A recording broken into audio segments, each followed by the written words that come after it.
দেখলে ছবি পাগল হবি কাঁদবি বসে নিরালায় আমার দয়াল নবী যেই দেশে ঘুমায় আমার জিন্দা নবী যেই দেশে ঘুমায় আল্লাহুম্মা সাল্লি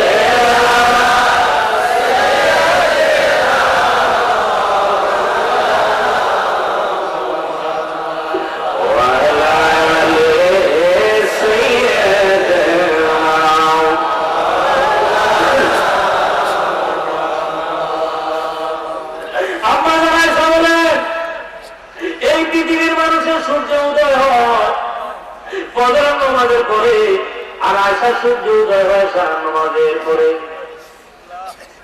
প্রতিদিন আশার নামাজ পড়ে আমি আশা আমার নবী রওজা শরীফে আমি জিয়ারতে যাইতাম।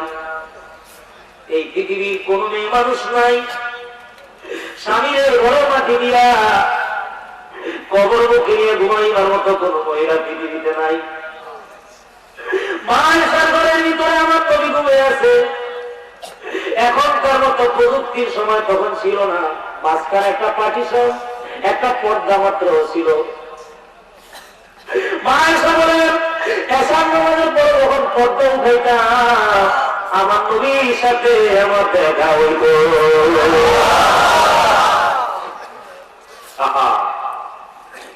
নবী জিন্দা, জিন্দা মানুষ যিনি বৈবাহিক সম্পর্ক আছে তালাক হয় নাই, অন্যত্রে বিয়ে শাদী দেওয়া হলো হারাম। নবী তো জিন্দা, নবী কি সিদ্দিক আকবর দেখে জিন্দা, মা আয়েশা দেখে জিন্দা, বিয়ের প্রশ্ন তো আসে নাই। এটি প্রথম কারণ। দ্বিতীয় কারণ হলো নবীর সাথে উম্মতের সম্পর্ক হলো বাবার সম্পর্ক। বাবা চাইতো দামি, নবী তো ভাই না। সন্তানের সাথে মায়ের বিয়ে শাদী হলো হারাম। মায়ের বিয়ে কি হারাম। এই জন্য নবীজি হলেন বাবা আর বাবা। সূরা আহজাবের মধ্যে দেখলাম আন-নাবিয়্যু আওলা বিল মুমিনিনা মিন আনফুসিহিম ওয়া আজওয়াজুহু উম্মাহাতুহুম। নবী হলেন বিবিগণ মুমিনদের মা। মুমিনদের যদি মা হয় সুতরাং মুমিনের সাথে নবী হলেন বিবিদের বিয়ে শাদী হলো হারাম। সুবহানাল্লাহ বলেন। আর ওহাবি মুনশিরা লেখা নাই পড়া নাই, নবী বড় ভাই আহম্মক না, আহম্মক এক আহম্মকে শ্বশুর বাড়িতে কথা কয় না। তো বেয়াই বুঝেছে বেয়াই এমন সুন্দর মেয়েটারে বিয়ে দিলাম, আপনার কি ছেলেটা বলো, কোন কথাই বলে না। বেয়াই কি বেড়ে ছেলেটা এটা যে কথা কয় না। তো বলতেছে শ্বশুর বাড়ি থেকে মাসে সালাম কালাম করা লাগে, একটু কথা বলা লাগে, তুই এরকম করস কেন? শাশুড়ির লোকের কথা কবি, শ্বশুরের লোকের কবি, সালাম কালাম বলরা আমার কথা। ঠিক আছে সালামের লাই কথা লাই বদনাম হয়েছে, সালাম দিমুই।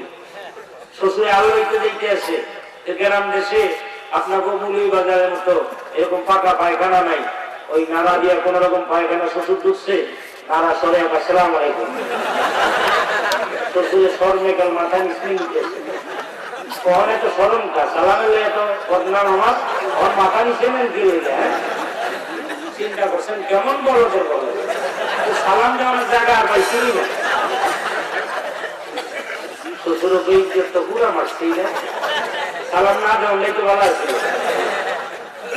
আমার জাহেরি বাচ্চা সব দিকে গেছে, বাড়তে গেছে শাশুড়ি খুশি জামে হাসি খুশি মিষ্টি মুষ্টি লয়ে তো খাইতেছে, কেবল খায় খায় খায়। এক পর্যায়ে চিন্তা করে যে খাই কিছু তো কইলাম না, তো কয়ে আম্মা গো আপনার বিয়ে হয়েছে। কথা তো কম লাগবে, শাশুড়ির লোক তো কথা কয় না। শাশুড়ি চিন্তা করে এটা কথা না কইতো এই বলা ছিল, এখন বেআইনি শিখিয়ে এটার তো আরো বলদ বানাইছে পুরা।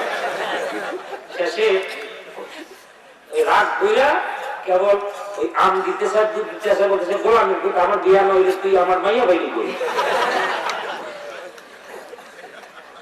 ওগুলি হচ্ছে যে ওইরকম গোলামের ঘরে গোলাম যে আমার নবীরা হইলে তুই দুনিয়াতে একদিন হইতে আজকে নবীর নিয়তে লেখস। কি বলেন ঠিক না বেশি? আল্লাহ এগুলি হেদায়েত করে না।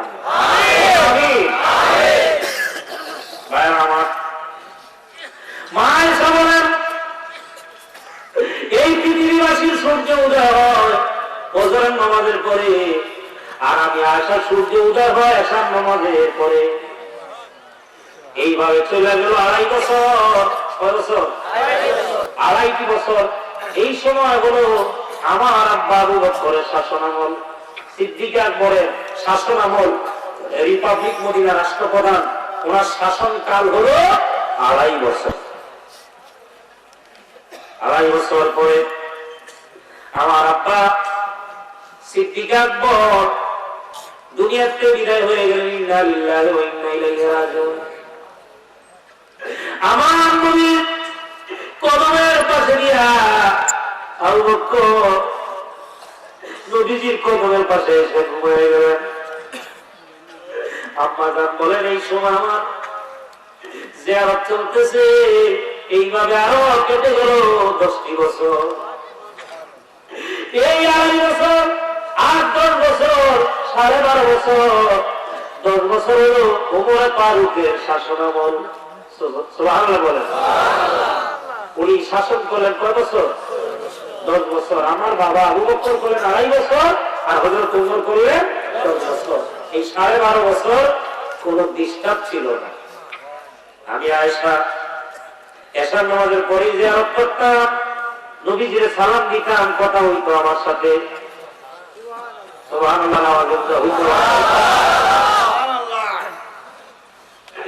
এইভাবে চলে গেল আরো 10 বছর। নবীজির সালাম দিতে গেলে আমার বাবা আবু বকর আমি দেখতে পাই। নবী আমার স্বামী, আমার কলিজার টুকরা, আমার ইমান, আমার নবীর জন্য তো আমার তো কোনো পর্দা লাগে না, কারণ আমি নবীর বিবি। নবী হলেন আমার স্বামী। স্বামী আর স্ত্রী বোরকার তো দরকার নাই, কোন রকম একটা উন্না মাথায় দিয়ে গেলেই চলে। সিদ্দিক আকবর আমার জন্মদাতা পিতা, বাবার সামনে সন্তানের তো বোরকা লাগে না, একটা উন্না হইলেই চলে। এইভাবে 12.5 বছর চলে গেল। হযরত ওমর ফারুক রাদিয়াল্লাহু তাআলা শাসনামল 10 বছর।